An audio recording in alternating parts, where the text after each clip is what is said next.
सोनामुखी, हरड़, मुलेठी जैसी अनेक जड़ी बूटियां और हजारों वर्षों का प्राचीन आयुर्वेदिक ज्ञान इस एक बोतल में समाया हुआ है। कायम टैबलेट, आपकी खुशियों का साथी। गाजा संकट के बीच दुनिया में शांति की नई पहल को लेकर कूटनीतिक हलचल एक बार फिर तेज हुई है, क्योंकि अमेरिकी राष्ट्रपति डोनाल्ड ट्रंप के बोर्ड ऑफ पीस की पहली बैठक हुई और ट्रंप के इस प्रस्तावित बोर्ड ऑफ पीस की पहली बैठक में भारत भी शामिल हुआ। भारत का इस ट्रंप के बोर्ड ऑफ पीस में शामिल होना वैश्विक मंच पर अहम संकेत भी देता है, क्योंकि भारत इस बोर्ड का आधिकारिक सदस्य नहीं है। इसके बावजूद भारत ने गुरुवार को बैठक में ऑब्जर्वर के तौर पर हिस्सा लिया। पीस बोर्ड की ये बैठक Donald J Trump institute of peace में आयोजित की गई, जहां वॉशिंगटन डीसी स्थित भारतीय दूतावास की प्रभारी नामग्या खम्पा ने भारत का प्रतिनिधित्व किया। अब सवाल ये उठता है कि जब भारत इस बोर्ड का आधिकारिक तौर पे सदस्य ही नहीं है, तो फिर ऑब्जर्वर के तौर पर हिस्सा क्यों लिया गया? आखिर भारत का जो इरादा है वो क्या संकेत देता है? दरअसल भारत ने सदस्य बने बिना ही बैठक में शामिल होकर ये संकेत दिया कि वो पहल को नजरअंदाज नहीं करना चाहता।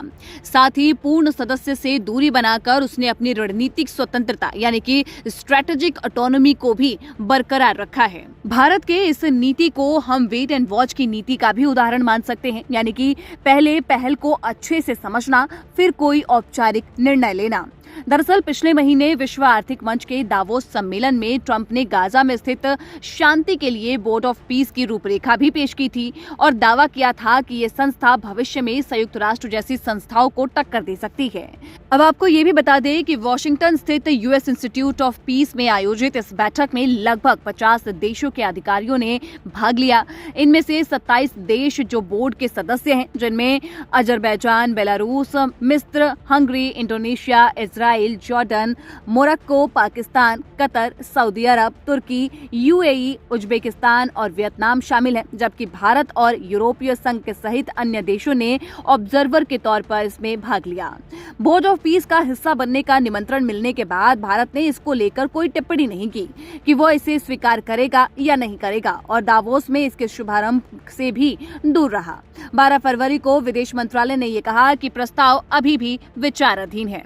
अब आपको बताते चले कि विदेश मंत्रालय के प्रवक्ता रणधीर जायसवाल ने पहले ही कहा था कि बोर्ड ऑफ पीस के संबंध में जब बात उनसे की गई तो उन्होंने कहा था कि हमें अमेरिकी सरकार से इसमें शामिल होने का निमंत्रण मिला है।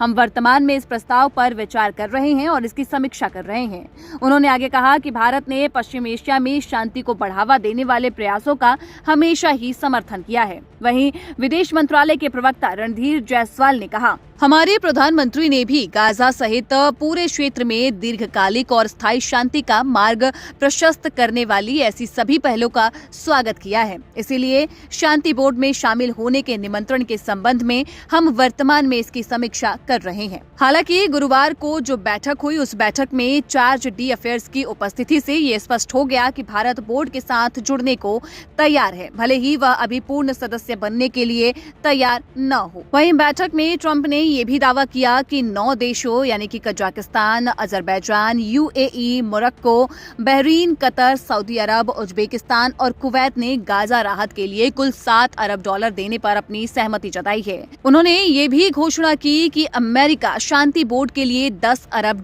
दे रहा है, लेकिन उन्होंने ये स्पष्ट नहीं किया कि ये पैसा आखिर किस पर खर्च किया जाएगा। वहीं भारत का पर्यवेक्षक के रूप में शामिल होना ये भी दिखाता है कि वो वैश्विक शांति पहलों में सक्रिय भूमिका रखना चाहता है, लेकिन पूरी जानकारी और रणनीतिक लाभ देखे किसी नए अंतर्राष्ट्रीय ढांचे का औपचारिक हिस्सा बनने से भी वो बच रहा है।